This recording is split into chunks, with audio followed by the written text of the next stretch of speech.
CM ಆಗಿರೋದು. ಪಾಪ ಕೆಲವರಿಗೆ ತಡ್ಕೊಳಕ್ಕೆ ಸಾಧ್ಯನೇ ಆಗ್ತಾ ಇಲ್ಲ, ನಿದ್ರೆ ಬರ್ತಾ ಇಲ್ಲ.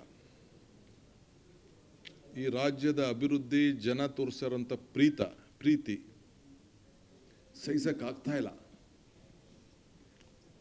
ನನ್ನ ಜೈಲಿಗೆ ಕಳಿಸ್ಬೇಕು, ಜೈಲಿಗೆ ಹೋಗೋದಕ್ಕೆ ಎಷ್ಟು ವರ್ಷಗಳಿಂದ ಸಂಚುಗಳು ನಡೀತು ಅನ್ನೋದು ಕೂಡ ನಾನು ಇನ್ನೊಂದು ದಿನ ನಿಮಗೆ ವಿವರಿಸಿ ನಾನು ತಿಳಿಸ್ತಾ ಇದ್ದೇನೆ.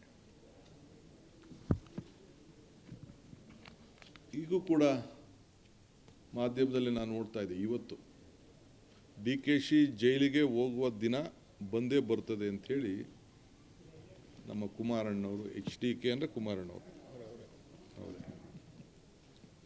ಅವರು ಹೇಳಿದ್ದಾರೆ. ನಾನು ಸ್ವಾಗತ ಮಾಡ್ತೇನೆ. ನಿಮ್ಮ ಆಸೆಗೆ ಒಳ್ಳೆಯದಾಗಲಿ, ನಿಮ್ಮ ಹೋರಾಟ ಮುಂದುವರಿಲಿ. ಜೈಲೇನು ನನಗೇನು ವಸ್ತೇನಲ್ಲ. ತಾವು ಕೂಡ ಬಂದು ನನ್ನ ಜೈಲಲ್ಲಿ ಭಾಳ ಗೌರವದಿಂದ ನೋಡಿದ್ದೀರಿ. ತಾವೇನೇನು ಪ್ರಯತ್ನ ಮಾಡಿದ್ರಿ ಅನ್ನೋದು ಕೂಡ ನನಗೆ ಅರಿವಿದೆ. ಚನ್ನಪಟ್ಟಣದಲ್ಲಿ ಏನು ಮಾತಾಡಿದ್ರಿ ಅನ್ನೋದು ಕೂಡ ನನಗೆ ಅರಿವಿದೆ. ತಾವು ನನಗೆ ತೋರಿಸಿದಂಥ ಪ್ರೀತಿ, ವಿಶ್ವಾಸ, ಅಭಿಮಾನ ಏನು ವ್ಯಕ್ತಪಡಿಸ್ತಾ ಇದ್ದೀರಲ್ಲ, ಇದಕ್ಕೆ ನನ್ನ ನಮನಗಳನ್ನು ಅರ್ಪಿಸಲಿಕ್ಕೆ ನಾನು ಬಯಸ್ತಾ ಇದ್ದೇನೆ.